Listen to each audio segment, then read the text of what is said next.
So at this point we need to wire up our controller here. So I'm going to need to cut off two 30-centimeter strands of this cable and two 20-centimeter strands of this cable and one 30-centimeter strand of this cable. And it's the same process as I had done earlier in this video, so it should be familiar by now.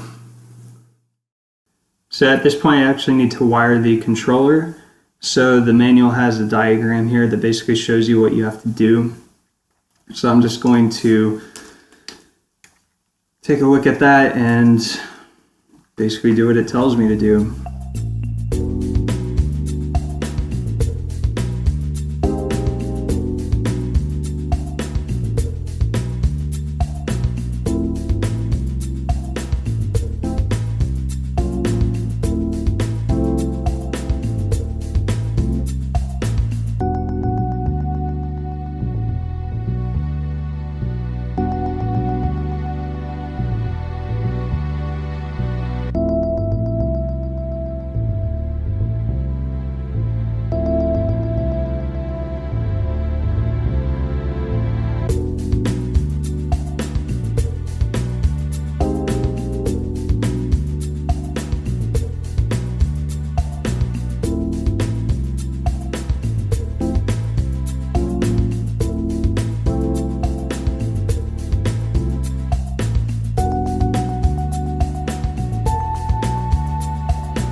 So this is essentially the finished piece. Again, my wires are all over the place right now, but I don't want to rewire everything and make it look all pretty. So what I'll do now is show you the RoboPro software and how we can make this robot actually do something. So now that I have the robot wired up and ready to go, what I need to do is plug the TXT controller into a computer that runs the RoboPro software. So your kit comes with a mini USB cable, and that plugs into the back of the controller right here. So you pop that in there.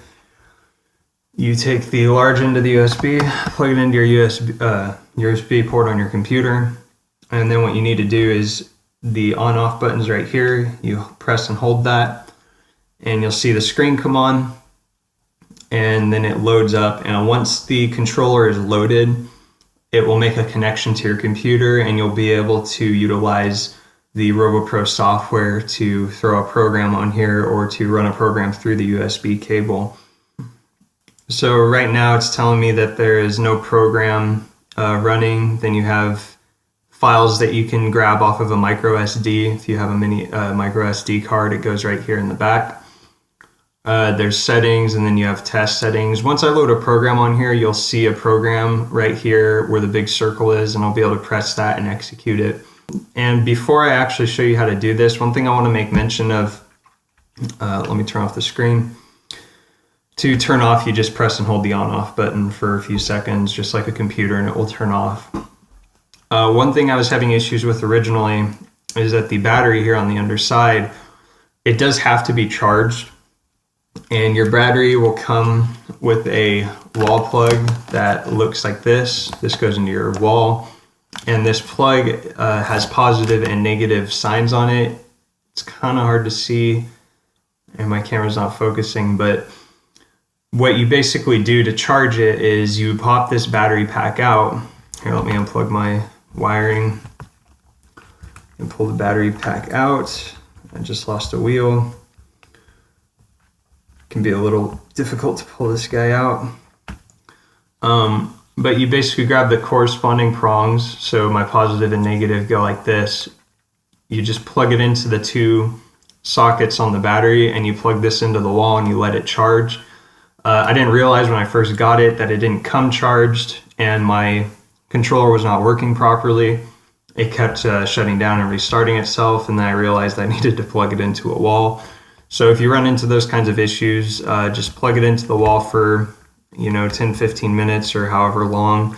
Let it charge up and then try using it, and then it should work. So let's go ahead and jump into the RoboPro software, and I'll discuss how you get the program onto this guy, and then we'll see the robot in action. This is the RoboPro software. I'm going to assume that you already know how to use RoboPro and that you already have it installed.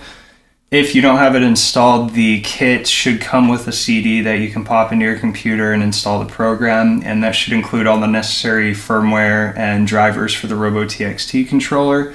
Should also come with the default programs that you can use to experiment with the robot.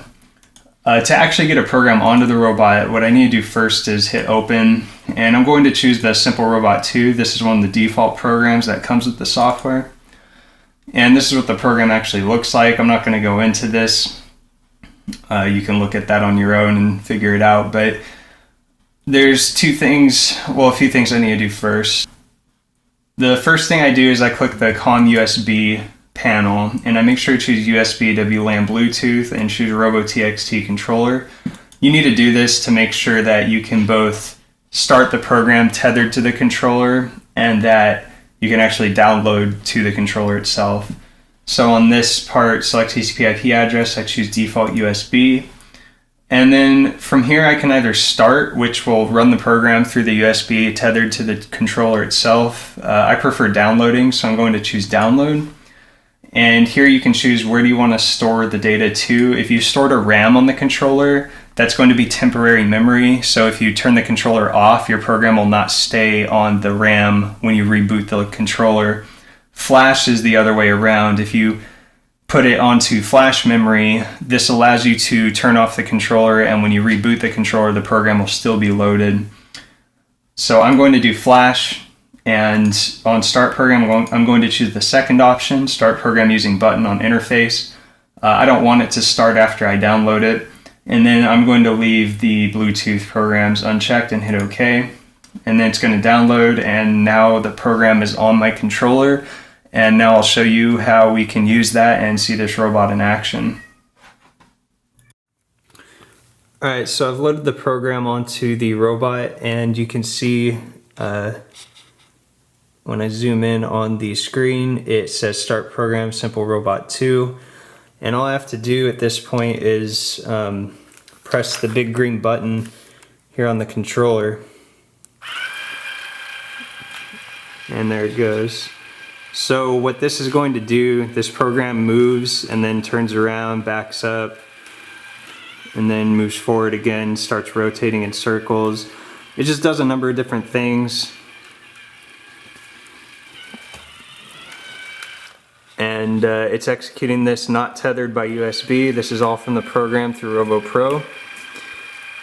And so, you know, as you work with the software, you can even develop your own programs that will do whatever you want this machine to do.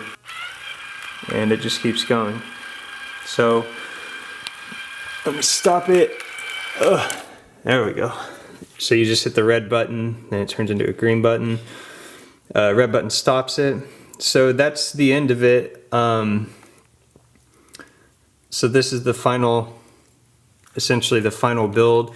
And there's multiple variations of this robot. In the manual, you can add sensors onto it and things that will detect front-end collision. You can add a camera to it and all these fancy things. But this is the basic model, the very bare bones. And hopefully you guys learned something watching this, and hopefully it gives you a better idea of the Fischertechnik kits and what you can do with it, and the robotics capabilities of the controllers and the RoboPro software. So be sure to check us out on Twitter, YouTube, Facebook, LinkedIn, all the different social media, and drop us a comment if you got any questions. You can give us a call, shoot us an email, and we'll do our best to answer those questions for you. So thank you for watching. Hope you have a good day. Goodbye.